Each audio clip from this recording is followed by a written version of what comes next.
Okay, hari ni kita nak review satu raket yang dah agak lama.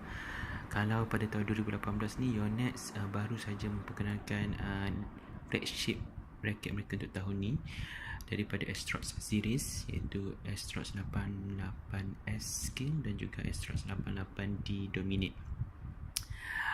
Tapi untuk hari ni kita nak tengok Astrax series punya predecessor, leluhur nenek moyang dia, iaitu raket Muscle Power. So hari ni sampel kita adalah Muscle Power 80.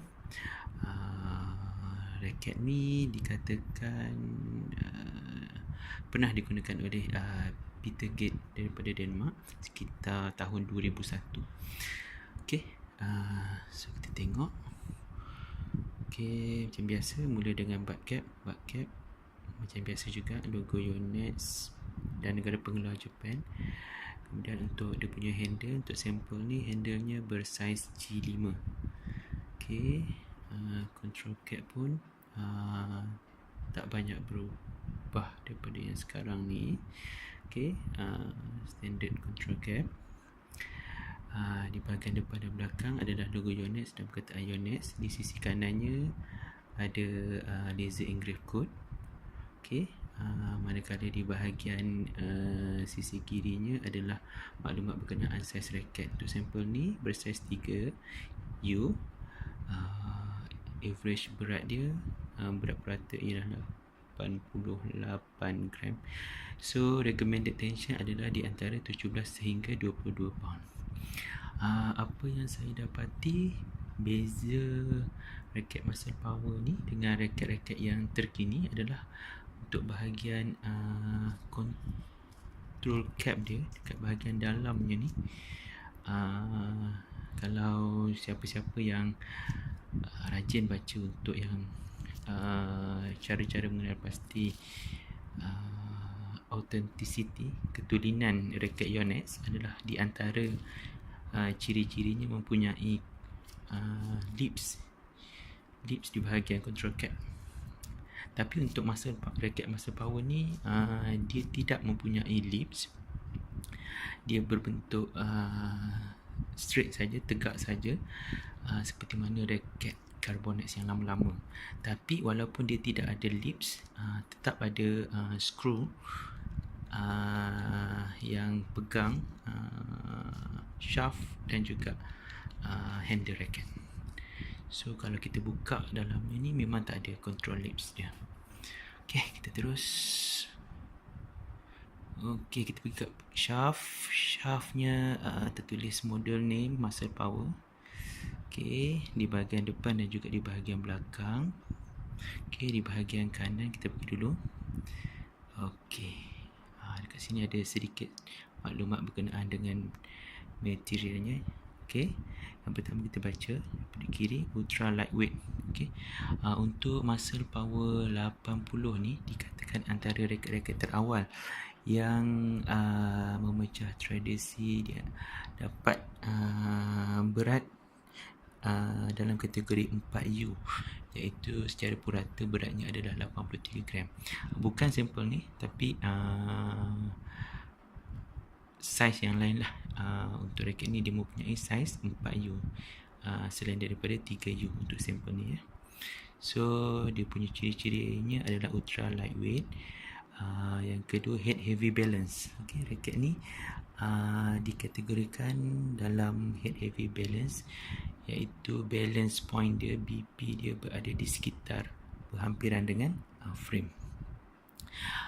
Okay, kalau raket-raket terkini yang dikategorikan sebagai head heavy balance ni, kalau untuk masa yang terkini 2018 ni adalah raket-raket dalam siri Voltric, dan juga yang terkini adalah dari siri Astrax. Okay, made in Japan. Raket ni diperbuat di Japan, di Jepun. Kita pergi kat sebelah kiri ya. Okay, dekat situ ada tulis High Modulus Graphite. Okay, HMG untuk material yang digunakan untuk membuat shaft dan juga frame-nya. Dan kemudian ada plus tambah dekat situ Ultimum Titanium. Okay, Ultimum TI ni punya logo ni. Apa tu Ultimum Titanium ni? Ultimum Titanium ni adalah sejenis alloy. Unit developkan alloy nikel dan juga titanium. So di bahagian yang diletak Ultimum Titanium ni dikatakan boleh meningkatkan repulsion dan juga repulsion power suatu impact antara raket dan juga shuttle. Itu teknologi Ultimum Titanium. So untuk raket-raket terkini rasanya Yonex memang mengekalkan ni. Kalau kita baca dia punya spesifikasi, so yang the latest one rasanya yang menghampiri dengan Ultimum Titanium ni adalah titanium nickel fiber dipanggil. Kalau dulu pada awal-awal tahun 2001 ni ialah Ultimum Titanium. Ultimum TI. And then slim shaft. Slim shaft ni untuk shaftnya lah lebih halus daripada shaft biasa. Untuk slim shaft ni biasa kita jumpa untuk raket-raket yang dikategorikan dalam heavy head series. Heavy head series ni macam raket-raket Voltric, kebanyakannya mereka adalah slim shaft. Even sekarang ni pun ultra slim shaft pun ada. Kita pergi dekat T-joint. T-joint adalah built-in T-joint. Kemudian kita pergi dekat bahagian frame. Bahagian frame ya. Frame dia kat situ adalah muscle power frame. Muscle power frame ni, apa beza dia muscle power frame ni? Kalau kita nak cerita, kita kena tunjuk kat bahagian tepi sikit. Boleh nampak tak? Muscle power frame ni dia mengatakan untuk stringing pattern dekat bahagian hujung ni, untuk pegang guards string, untuk pegang string supaya boleh tahan dia punya tension dia.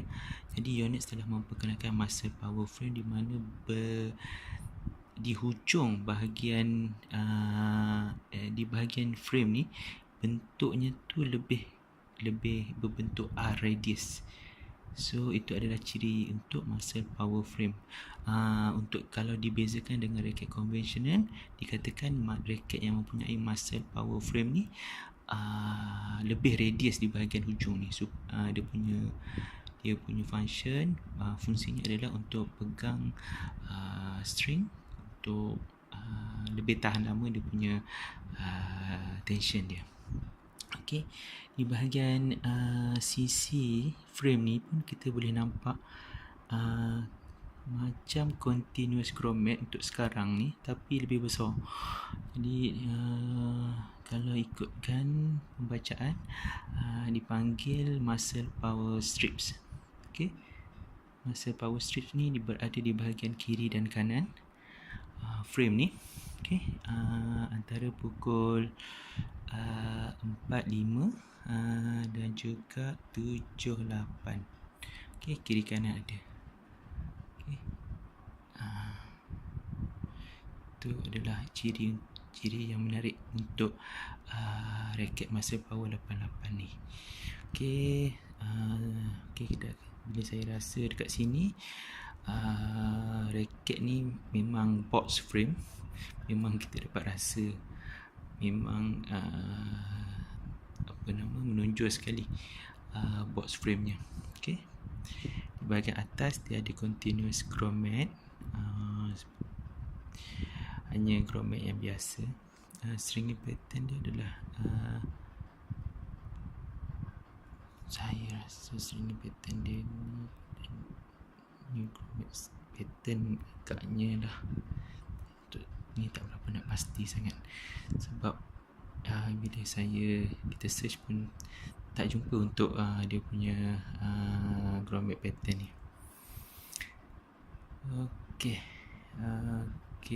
Untuk harga raket ni memang dah tak jual lah dekat pasaran, memang dah tak ada untuk muscle power series untuk raket Muscle Power 80 ni. Tapi untuk Muscle Power series, untuk yang low end yang sekarang ni diperbuat di China, masih lagi dijual untuk Muscle Power series. Itu memang raket-raket low end daripada Yonex. Kebanyakannya untuk beginners, untuk junior players, disasarkan untuk mereka lah. Untuk yang high end series macam Muscle Power 80, Muscle Power 99, Muscle Power 100, memang dah tak ada lagi lah dijual di pasaran sekarang. Okey, itu saja untuk kali ini. Terima kasih kerana menonton.